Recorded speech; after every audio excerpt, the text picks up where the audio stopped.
오늘은 레위기 24장을 좀 깊이 들여다볼까 합니다. 네, 성소 안의 규례부터 좀 충격적인 신성 모독 사건, 그리고 그 유명한 눈에는 눈 법까지 이어지는 내용인데요. 맞습니다. 이 24장이 크게 보면 두 부분으로 나눌 수 있겠어요. 하나는 성소 안에서의 어떤 지속적인 섬김, 또 하나는 공동체 질서를 위한 법적인 문제들. 네, 바로 시작해보죠. 먼저 그 성소 안의 등불 이야기부터 나와요. 그렇죠. 감나무를 찧어 만든 순결한 기름으로 등잔불을 계속해서 켜두라고 하잖아요. 아론이 밤새도록 이걸 관리해야 했다니 정말 보통 일이 아니었겠어요. 네, 계속해서 항상 이런 표현들이 중요합니다. 아, 그런가요? 이게 단순히 빛을 밝히는 걸 넘어서서 하나님 앞에서 지속적으로 깨어 있으라는, 또 그분의 임재를 늘 인식하라는 그런 상징으로 볼 수 있거든요. 그렇군요. 그 순결한 기름, 순결한 등잔대 이런 것도 다 그런 정결함과 관련이 있겠네요. 당연하죠. 모든 의식의 기본이 정결함이니까요. 나중에 나오는 정의의 문제도 결국 이 정결함, 거룩함과 연결되는 거고요. 아하. 그리고 또 진설병 이야기도 나오죠. 하나님 앞에 항상 차려두는 빵이요. 네, 12개요. 고운 가루로 빵 12개를 만들어서 정결한 상 위에 두 줄로 놓고 또 유향까지 두어서 기념물로 삼으라고 상당히 상세한데요. 이건 어떤 의미일까요? 그 12덩이는 명백하게 이스라엘 12지파 전체를 상징한다고 봐야겠죠. 아, 12지파. 네. 그리고 안식일마다 새 빵으로 바꾸고 기존 빵은 제사장들이 거룩한 곳에서 먹었다는 거. 이게 매주 하나님과의 언약 관계가 새롭게 확인되고 또 지속된다는 걸 보여주는 중요한 의식이었던 겁니다. 그러니까 이스라엘 전체가 하나님께 드려지는 어떤 예물 같은 거군요. 그렇죠. 지극히 거룩한 예물. 그렇게 표현되어 있습니다. 자, 근데 여기서 분위기가 확 달라집니다.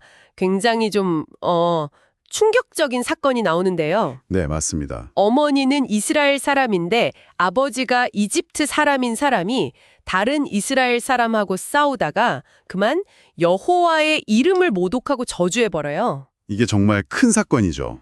일을 왜 그렇게까지 심각하게 다뤄졌을까요? 그냥 싸우다 나온 말일 수도 있는데. 핵심은 여호와의 이름을 직접 저주했다는 겁니다. 고대 사회, 특히 이스라엘에서 하나님의 이름은 그분의 존재 자체와 거의 동일시되었거든요. 아, 이름 자체가요? 네.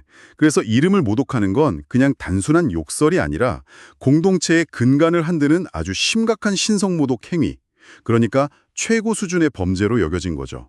모세도 바로 처리하지 않고 하나님의 명령을 기다렸다는 점이 그 중대성을 보여줍니다. 듣고 보니 그러네요. 하나님의 판결은 정말 단호했습니다. 네, 무서웠죠. 그 사람을 진영 밖으로 끌어내서 그 저주를 들은 사람들이 다 그 머리에 손을 얹고 온 회중이 돌로 치라는 거였잖아요. 그렇죠.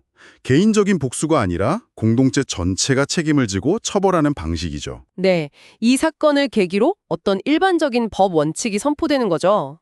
맞습니다. 누구든지 하나님을 저주하면 그 죄값을 치러야 하고 특히 여호와의 이름을 직접 모독하면 반드시 죽음으로 다스린다는 원칙이 세워집니다. 네, 그리고 여기서 또 하나 중요한 점은 이 법이 거류민, 그러니까 이스라엘에 함께 사는 외국인에게도 똑같이 적용된다는 거예요.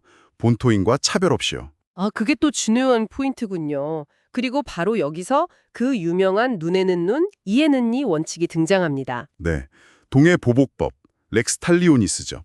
상처를 입혔으면 그대로 갚고 짐승을 죽이면 짐승으로 사람을 죽이면 목숨으로 갚아라. 이게 그냥 받은 대로 갚아줘라 이런 뜻인가요?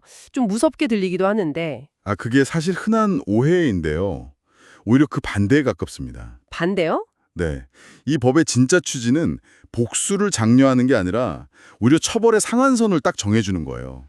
그러니까 감정적으로 막 과도하게 보복하거나 자의적으로 처벌하는 걸 막고 딱 그만큼만 상응하는 수준의 공정한 정의를 실현하려는 목적이 더 컸습니다. 아하, 보복의 한계를 정해준 거군요.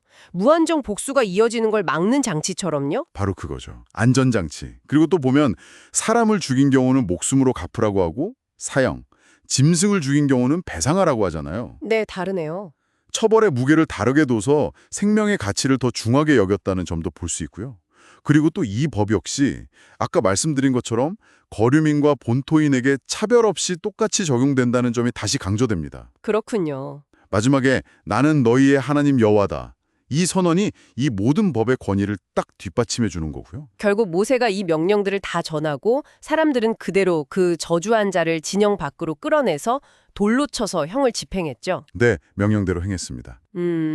그러니까 성소 안에서의 아주 세밀한 정결함, 섬김에 대한 규정 바로 뒤에 공동체의 질서를 잡기 위한 이렇게 엄격한 정의의 법규가 딱 붙어 나오는 구성이네요. 맞습니다. 어떻게 보면 거룩함의 유지와 공의의 실현이 결코 분리될 수 없는 문제라는 걸 보여주는 구조라고 할 수 있겠습니다. 특히 법 적용에서 신분이나 출신에 따른 차별을 두지 아니라 했던 점이 반복해서 나오는 게 인상적이죠.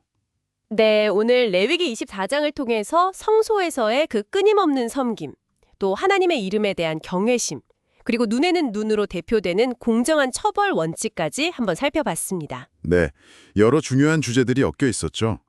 여기서 마지막으로 한번 생각해 볼 점을 던져드리고 싶습니다. 성소 안에 그 세밀한 의식 준수 요구와 신성 모독이나 상해에 대한 이토록 엄격한 법 집행, 이 둘은 서로 어떻게 연결된다고 보시나요? 이 엄격함 속에서 하나님은 당시 이스라엘 공동체, 그리고 그 안에 함께 살던 이들에게 어떤 종류의 관계와 질서를 원하셨던 걸까요?